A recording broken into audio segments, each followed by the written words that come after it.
seorang gadis akan meninggal pada sore ini. Inilah sebuah kalimat yang tertulis di sebuah postingan Facebook milik seorang remaja. Postingan itu muncul sekitar jam 1 siang, namun hanya dianggap angin lalu oleh pengguna sosmed lainnya yang melihat postingan itu, karena mereka menganggap kalau itu hanya berupa gurauan seorang anak remaja, tanpa mereka tahu bahwa nyawa seorang gadis sedang terancam.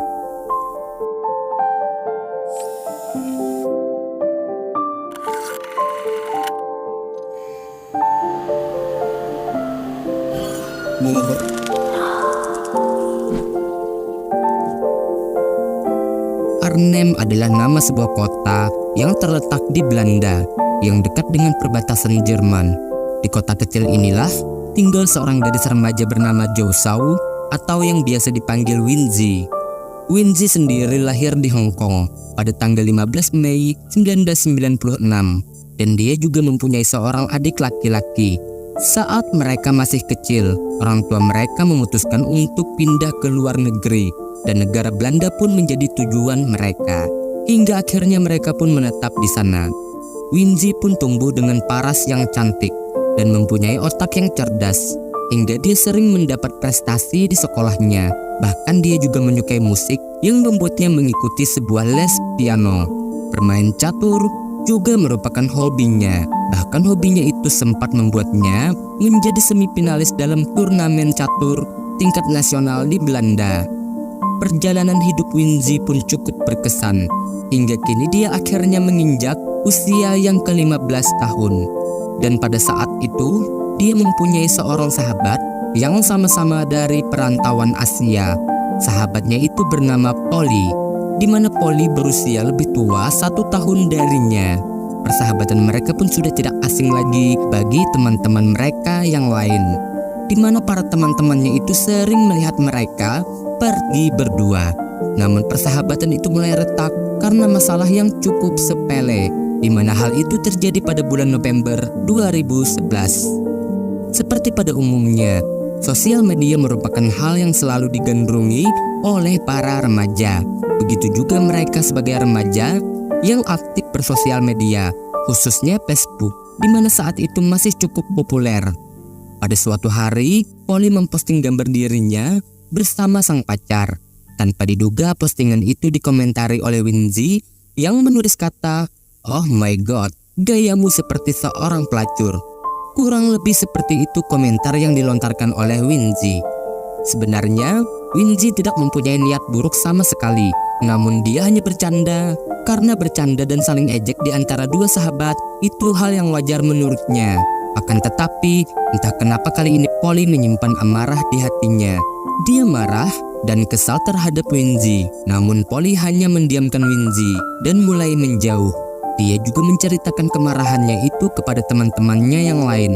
Hingga akhirnya Winzy pun sadar atas kesalahannya setelah satu temannya memberitahu sekaligus menasehatinya agar lain kali Winzy menjaga mulutnya setiap berkata dan menjadikan pelajaran atas kesalahan sebelumnya. Mulai saat itulah persahabatan dua remaja itu pun mulai retak.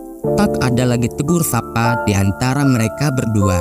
Seminggu kemudian, tepatnya di awal bulan Desember 2011, ada sebuah acara ulang tahun teman mereka yang diadakan di sebuah kafe.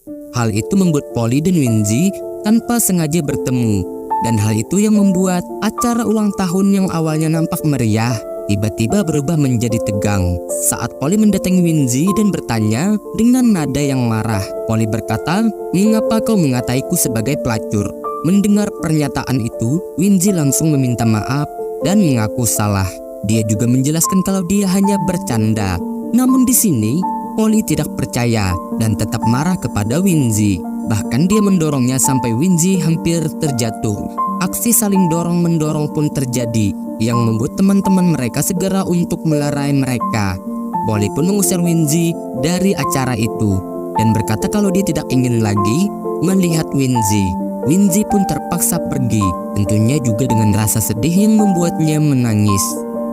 Setelah kejadian itu, hari-hari Winzy begitu menyedihkan. Dia sering mendapat pesan dari Polly yang mencaci maki dirinya. Bahkan dia mendapat ancaman kalau dia dan keluarganya akan dihabisi. Hal itu pun membuat Winji sadar kalau persahabatan mereka sudah tidak bisa lagi untuk diperbaiki. Dia pun berusaha bangkit dan berharap suatu saat nanti Polly akan memaafkannya. Di sisi lain, ternyata Polly begitu memendam kemarahannya hingga berniat melampiaskannya dengan melakukan suatu hal. Polly kemudian menceritakan dendamnya itu kepada kekasihnya yang bernama Wesley. Wesley sendiri tinggal di Rotterdam dan berusia 17 tahun. Menurut keterangan dari orang-orang, Wesley memang begitu tergila-gila dengan Polly, dan itu sudah cukup lama, tapi dia baru bisa berhasil mendapatkan Polly setelah dalam 3 bulan terakhir. Seperti para pria pada umumnya, Wesley ingin terlihat hebat di hadapan kekasihnya. Dia sering bercerita kalau keluarganya dekat dengan para mafia Cina, yang tentunya hal itu membuat keluarganya begitu disegani. Dan jika ada orang yang berani, maka siap-siap untuk berhadapan dengan para mafia Cina yang terkesan sadis. Pada tanggal 9 Desember 2011, Wesley yang mendengar keluh kesah kekasihnya segera bertindak dengan menghubungi seseorang. Namun, bukannya para mafia Cina, melainkan anak remaja berusia 14 tahun yang bernama Jinhua, di mana orang-orang mengenal Jinhua adalah sebagai anak yang labil dan tidak banyak mempunyai teman.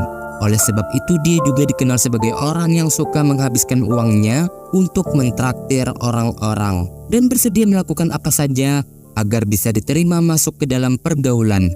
Dan Wesley mengatakan kalau remaja itu bersedia melakukan apapun yang dia perintahkan, di mana sebelumnya Wesley memintanya untuk mengambil nyawa orang lain. Anak itu pun menyanggupi karena dia menganggap kalau dia akan disegani orang lain jika berani melakukan hal itu. Pada awalnya Jinhua meminta bayaran sebesar 1.000 euro. Namun Polly dan Wesley tidak mempunyai uang sebanyak itu, sehingga mereka berencana membayar dengan menyicilnya sebesar 20 euro per bulan selama seumur hidup. Namun mereka membatalkan rencana itu karena merasa terlalu berat bagi mereka. Negosiasi harga pun kembali diajukan sampai akhirnya muncul kesepakatan kalau Jinhua akan dibayar sebesar 150 euro dengan bonus akan diajak ke clubbing dan ditraktir minum.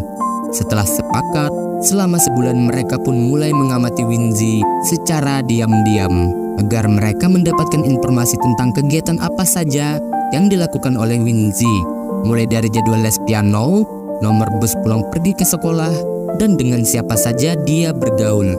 Alamat rumah Winji yang sudah mereka ketahui pun sempat 2 kali diamati oleh Jinhua yang ingin melihat langsung keberadaan Winji dan situasi sekitar rumahnya. Sampai pada tanggal 12 Januari 2012, Jinhua yang sudah siap dengan tugas mulai bersiap lalu segera pergi ke rumah Winji. Namun tak disangka, rumah itu kosong dan tak ada seorang pun di sana. Jinhua yang telah lama menunggu pun kemudian memutuskan untuk pulang. Namun kali ini dia menginap di rumah salah satu temannya. Dan disinilah Jinhua mendapat informasi kalau beberapa hari kemudian Winji mempunyai jadwal les piano yang akan selesai pada pukul 2 siang. Yang artinya pada jam 3 siang selanjutnya Winji kemungkinan sudah ada di rumah. Kemudian pada tanggal 14 Januari 2012, sekitar jam 1 siang, muncul sebuah postingan Facebook yang berisi kalimat seorang gadis akan meninggal pada jam 3 sore ini. Kurang lebih begitu postingan itu berbunyi. Namun postingan itu hanya diabaikan oleh orang-orang yang membacanya karena mereka menganggap kalau itu hanyalah sebuah candaan. Sementara Jinhua sudah berangkat menuju rumah Winji dan tiba di sana pada pukul 3 sore. Tanpa berlama-lama, Jinhua pun langsung mengetuk pintu rumah Winji.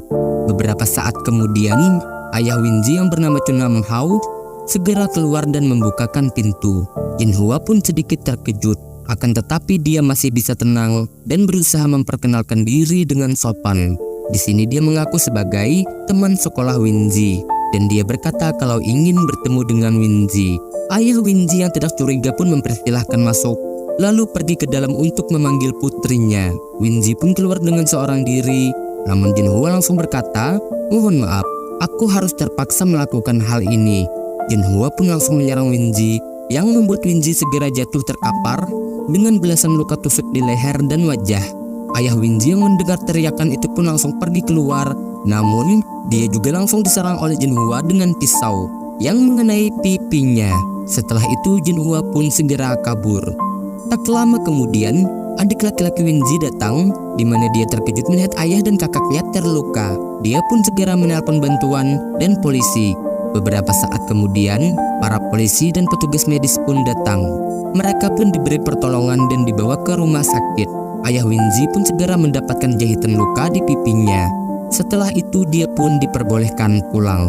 Sementara Winji masih mendapatkan perawatan karena dia tidak sadarkan diri dan kritis.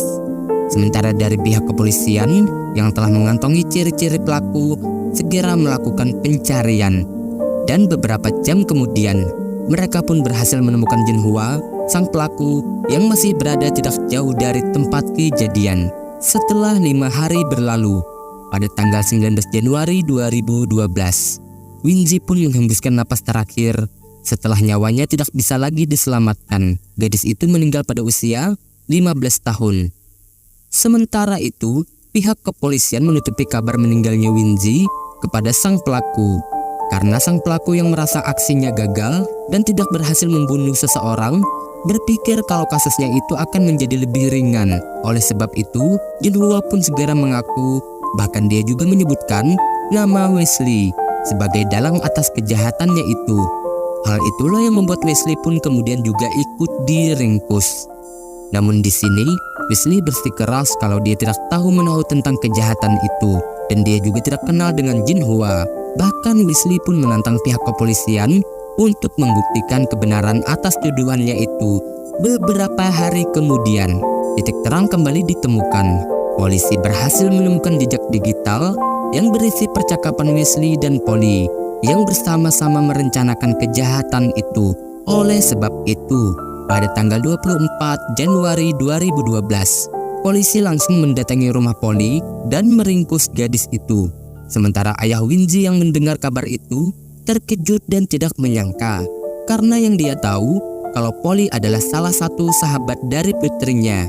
Bahkan sebelumnya Polly juga sempat hadir dalam acara pemakaman Winji. Sementara itu di kantor polisi, Polly yang ditanyai polisi mengaku kalau dia memang mempunyai masalah dengan Winji. Akan tetapi pesan ancaman yang dia berikan kepada Winji, Polly mengaku kalau itu hanyalah untuk menakut-nakuti dan dia tidak pernah berniat untuk serius. Lalu Polly berkata kalau Wesley lah yang sebenarnya ingin melakukan hal itu. Atas pernyataannya itu, Wesley sang kekasih Polly begitu kecewa mendengar kekasihnya yang tega mengkhianatinya. Padahal sebelumnya dia tidak pernah menyebut-nyebut nama Polly selama dalam penyelidikan kasus itu. Wesley yang kesal pun kemudian juga memberikan pernyataan kalau Polly lah yang sebenarnya dalang dari kasus kejahatan itu. Wesley mengaku kalau dia hanyalah perantara Polly dan Jinhua sang pelaku. Wesley juga mengaku kalau sebelumnya dia juga sempat melarang niat jahat dari kekasihnya itu. Bahkan seminggu sebelumnya dia berniat memutuskan hubungan dengan Polly. Namun kekasihnya itu mengancam jika itu terjadi dia akan melakukan bunuh diri. Setelah itu, pada bulan Agustus, saat sidang kasus ini dimulai, pengacara Jinhua mengatakan dan melakukan pembelaan kalau kliennya menderita sakit jiwa yang membuatnya tidak sadar konsekuensi atas perbuatannya itu. Di sisi lain, pengacara Polly dan Wesley tentu saja saling serang dan saling tuduh atas dalam kasus kejahatan ini. Setelah beberapa kali melewati waktu persidangan, yaitu pada tanggal 3 September 2012, Jinhua yang berusia 15 tahun dinyatakan bersalah. Namun karena usianya yang masih 15 tahun, dia dijatuhi hukuman 1 tahun penjara khusus pemuda bermasalah. Dan dia juga mendapatkan perawatan selama 3 tahun di rumah sakit jiwa. Kemudian, pada tanggal 12 November 2012, Wesley dan Polly pun akhirnya dinyatakan bersalah dan ditetapkan sebagai dalang dari kasus kejahatan ini. Mereka pun mendapatkan 2 tahun hukuman penjara khusus untuk remaja. Setelah bebas, mereka pun juga harus mendapatkan pengawasan dan evaluasi kejiwaan selama 7 tahun. Ketika di penjara itu juga, hubungan Wesley dan Polly pun berakhir, di mana mereka juga tidak saling tegur dan sapa. Sementara ayah Winji dan keluarga merasa kecewa dengan hasil keputusan sidang karena merasa hukuman itu masih tidak sebanding dengan nyawa anaknya yang melayang. Namun mereka tidak bisa berbuat apa-apa dan tetap menghormati keputusan hukum karena memang itulah peraturan hukum yang berlaku di Belanda. Demikian kisah kali ini. Mohon maaf jika ada kesalahan kata, cerita, dan penyebutan nama. Dan dari kasus ini semoga kita dapat mengambil pelajaran yang berharga. Akhir kata, wassalamualaikum warahmatullahi wabarakatuh.